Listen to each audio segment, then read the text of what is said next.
Alrighty, so we have Ryan Benoit versus Zarrukh Adashev. I believe I'm pronouncing that correctly.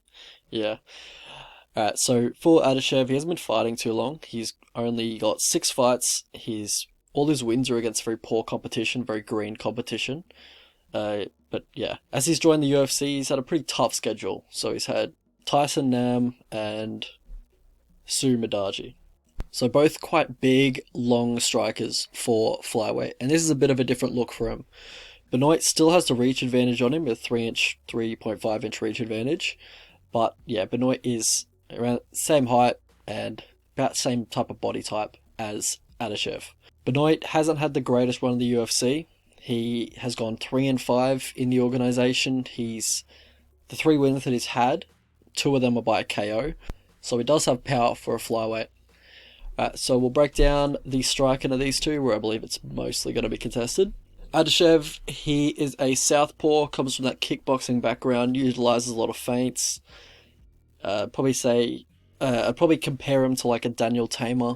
Likes to move around a lot on the outside, kick a lot on the outside. Yeah, probably say if I had to compare him to anybody in the UFC, it'd be Daniel Tamer. I'm talking about the 155 Tamer brother, not the smaller one. And for Ryan Benoit, he is able to fight in either stance. He's probably best in orthodox, but he doesn't mind switching it up. He's always throwing combinations, and yeah, as I said before, he does have a bit of power for the flyweight division. Alright, so for Benoit, he's always looking to time counters as the opponent's coming in. As he's generally fighting off the back foot, he's looking to time counters as his opponent is closer distance looking for their own combinations. When he does look for his counters, he will generally put combinations together. Talk about 1-2, 3-4, 4-3. He's always throwing combinations, as I said before. At distance, he likes to time the body kick, the high kick when the opponent's in opposite stance to him. But yeah, as I said, he's a kind of a counter striker, so he can be a little low volume on the feet, which has got him in really close fights before, which he has been on the short end of.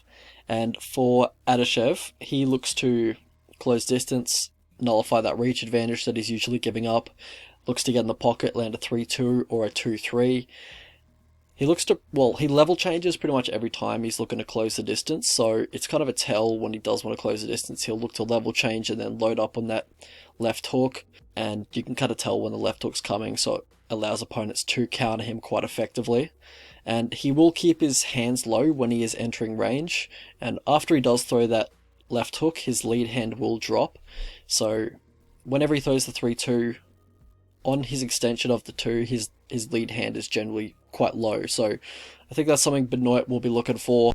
He's going to be looking to land that counter 2 in orthodox, and he's going to be looking for the right hook in southpaw, in my opinion. That's what Benoit's going to be looking for.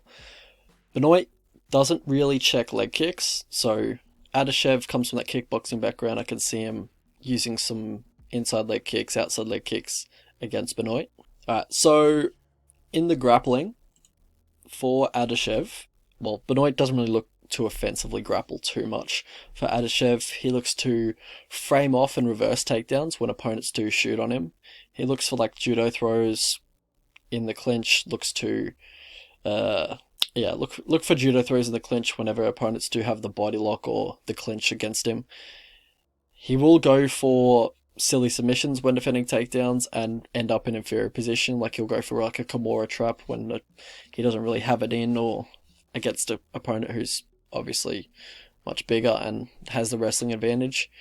So yeah, he can get in trouble doing that kind of stuff. For Benoit, if he does get put on his back, he will roll for leg locks to create a scramble. I think he trains with Gary Tonin, so he's probably got decent leg locks himself and pretty good at defending them, but yeah, he will use that as to get off bottom, just to create a scramble. Alright, so how these guys win fights. So for Benoit, he has a fair amount of power for flyweight division. Said that a couple times already. And for Adashev, he seems to have decent stand-up, but I just haven't seen what he can do that will be a real difference maker in the UFC, because all his wins are against such poor competition, and in the UFC he's hasn't won many minutes or many exchanges in the UFC. I get that he's faced tough competition, it's tough schedule, but yeah, he just hasn't shown me how he's gonna win fights in the UFC. Alright, so how these guys lose fights. So for Benoit, he can be a bit passive and quite low volume at times. You know, his counter strike, he's always looking for that perfect punch, as Dominic Cruz would say. I'm not sold on Benoit's chin either. He seems to get rocked quite a bit. He got rocked by Alatung Hae Lee and Ashkan Mokhtarian, or however you say his name. You know, poor striking defense in general. I can see him getting caught here, absolutely, and I'm not sold on his chin. For Adashev, I think his chin's even more suspect. You know, he has better striking defense than Benoit, but I think his chin is a little bit weathered. I don't think it's, you know, when he does get hit clean, he seems to feel it, seems to get put down, put out. Yeah, I don't think his chin's all that. So path to victory for these two.